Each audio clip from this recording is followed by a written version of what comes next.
তৃণমূলের দুই নেতাকে কোমরে দড়ি বেঁধে গ্রামে তল্লাশি। চোর চোর স্লোগানে মুখর রানীগঞ্জের এগরা। ভোট পরবর্তী হিংসার মামলায় গ্রেফতার তৃণমূল কংগ্রেসের দুই নেতাকে কোমরে দড়ি বেঁধে বৃহস্পতিবার রানীগঞ্জ থানার এগরা গ্রামে ব্যাপক তল্লাশি অভিযান চালালো পুলিশ। আদালতের নির্দেশে পুলিশ হেফাজতে থাকা পঞ্চায়েতের প্রাক্তন উপপ্রধান অশোক হেলা এবং তৃণমূল শ্রমিক সংগঠনের নেতা বিবেক মণ্ডলকে কোমরে দড়ি বেঁধে গ্রামে নিয়ে যাওয়া হয়।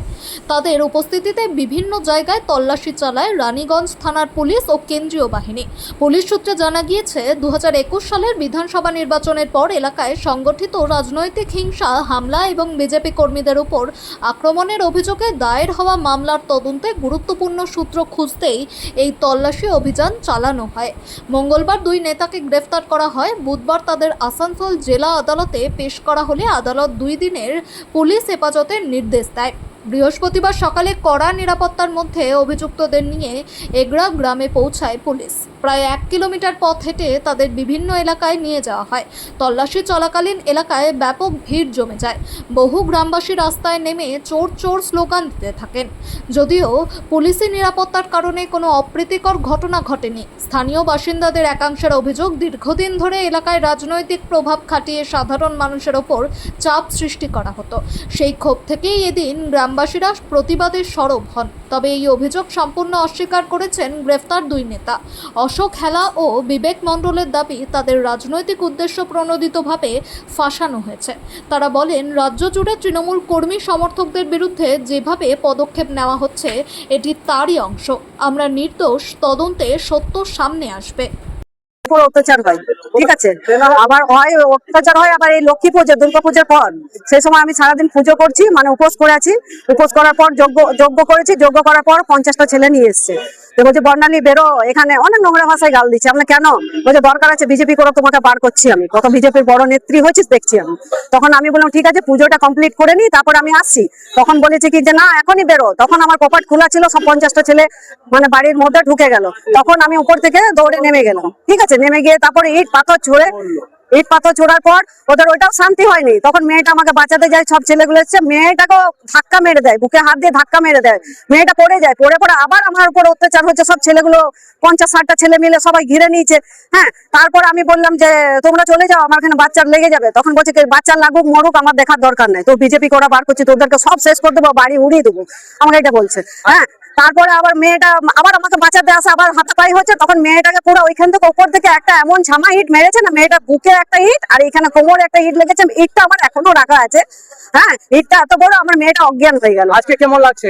আজকে আমি খুব শান্ত পেয়েছি। না, আমার হচ্ছে অত্যাচার, ঠিক আছে, জনতার প্রতিও অত্যাচার করেছে, ওদের প্রতিও তো ধমকি দিয়েছে, হাত মানে চড় চাপড় মেরেছে, ধমকি, দাদাগিরি, কিছু বাকি রাখে নাই বিবেক মণ্ডল। কি হয়েছে, কি দেখলেন আপনি? আমরা দেখলাম, আমাদের তো বিচার না, এটা জনতার বিচার। আমি আজকে খুব আনন্দিত হলাম যে পুলিশ প্রশাসন আছে। এর থেকে আমরা বিশেষ কিছু বলার নাই, যা করবে পুলিশ প্রশাসন উপরে। হ্যাঁ, ওইটা তো গ্রামের মানুষ খুশি, ওই জন্য আমিও খুশি। ওটা আমি খুব শান্তি পেয়েছি যে আমরা মারধর করি না, পুলিশের উপরে ছেড়ে দিয়েছি। যে গ্রামের মানুষ চেয়েছে যেটা, সেটাই হয়েছে। যে শাস্তি দেবো আমরা, শাস্তি আমি বলেছিলাম পুজোতে যে ভগবান আছে, শাস্তি তোমাকে দেবে। তো জনতা শাস্তি দিয়েছে ভগবান রূপে। আমার নাম বর্ণালী সিংহ দাস, আমি মন্ডলপুরের ভাইস প্রেসিডেন্ট। দেখতেই তো পেলেন, এই তৃণমূলে যেসব চোর ছিল, যারা চুরি করেছিল দীর্ঘদিন থেকে এই অঞ্চলে, এমনকি এলাকার মেয়েদেরকে ছাড়েনি, এদের প্রতি রেপ কেস আছে, ঠিক আছে, আর্মস কেস, কত কিছু কেস আছে। ভোট পরবর্তী হিংসায় বিজেপি কার্যকর্তাদেরকে মেরেছিল, নিজেরা এলাকায় দাদা হয়ে গেছিল। মুখ্যমন্ত্রী ভেবেছিল, এই বল্লাপুরে মুখ্যমন্ত্রী অশোক হেলা, এগারায় মুখ্যমন্ত্রী বিবেক মণ্ডল, মুখ্যমন্ত্রী হয়েছে, মানুষ জনতার জবাব দিল। আজকে দেখুন পাপের ফল পাচ্ছে। নিজের ঘরে ঠিক নেই, এগুলো কি বলবেন? এগুলো সমাজের ক্যান্সার, এগুলোকে রাখা যাবে না। গ্রামের মানুষ আছে, দেখুন এখন জনরোষ দেখুন রাস্তার মধ্যে পড়ে গেছে। এত কোটি টাকা মেরেছে, দীর্ঘদিনের সম্পত্তি মানে কোটি কোটি টাকা মেরে। লজ্জা থাকে? এমনি হবে পুলিশ ঘোরাচ্ছে, ভাবুন তো, লজ্জা থাকে এদের? কি অবস্থা বলবেন? মানে মহিলা গঠিত কেস বলুন, বাচ্চা মেয়েকে পর্যন্ত মারধর করেছে কার্যকর্তাদের, বিজেপি কার্যকর্তাদেরকে শুধু না, গ্রামের সাধারণ মানুষের উপর অত্যাচার করেছে, গ্রামের সাধারণ ছেলেদেরকে থাপ্পড় মেরেছে এই বিবেক মণ্ডল। দাদাগিরি করেছে, দীর্ঘদিন থেকে ওসিপি টাকা লুট করেছে, বালি ব্যাংকার চালিয়েছে অশোক হেলা ভাইপো, পুরো গ্যাং এদের বাড়ি। কোটি কোটি টাকা সম্পত্তি কি করে এলো? পুলিশ শুধু অ্যারেস্ট করেছে। আমরা তো এগুলো অনুরোধ করবো, আমরা ডিএম স্যার থেকে শুরু করে সবাইকে আমরা চিঠি করবো। কোটি কোটি টাকা সম্পত্তি, এসিএল থেকে কোটি কোটি টাকা সম্পত্তি বার করেছে, বালি ব্যাংকার থেকে কোটি কোটি টাকা সম্পত্তি। অশোক হেলা যে এক সময় টিনা লোহা ভাঙতো, সে ভাবুন, আলমারির বিল্ডিং বানিয়েছে একটা, এত বড় সাহেবগঞ্জ মোড়ে আপনারা দেখেছেন সিআইডি রেড হয়েছে, তার উপর সিবিআই ইনকোয়ারি হয়েছে। তো এইসব লোকগুলোকে তৃণমূল নেতা বানিয়েছিল।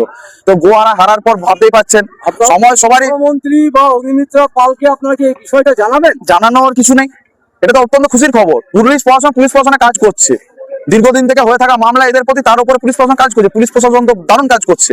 এরকম ভাবে আপনি দেখতে পাবেন এই চোরগুলোকে রাস্তায় দাঁড়িয়ে হাঁটাচ্ছে, যারা একসময় পুলিশকে বলেছিল উর্দি কেড়ে নেবো, পুলিশকে সাজাতো।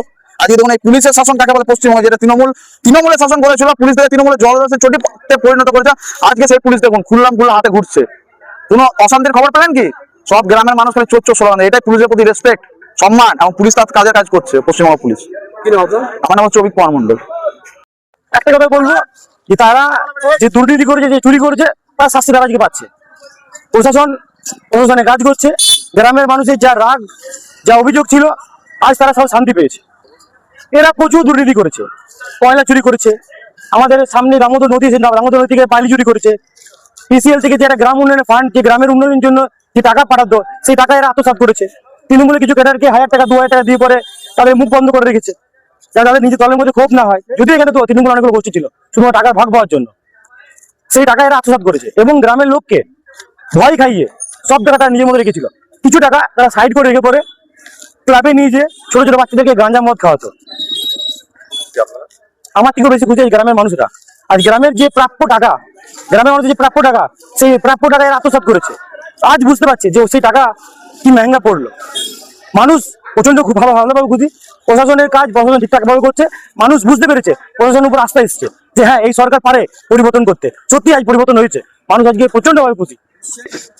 এটা রিড করে তুমি। আর দেখুন, আমি ছোট থেকেই আমি এবিপি সাথে যুক্ত ছিলাম, তারপর স্বয়ংসেবক ছিলাম। পঞ্চায়েত ইলেকশনে আমি জেলা পরিষদে আমি ক্যান্ডিডেট হই। তারপর থেকে এরা বারবার আমার উপর চড়া হয়েছে, কারণ আমি জেলা পরিষদে ক্যান্ডিডেট হয়েছিলাম।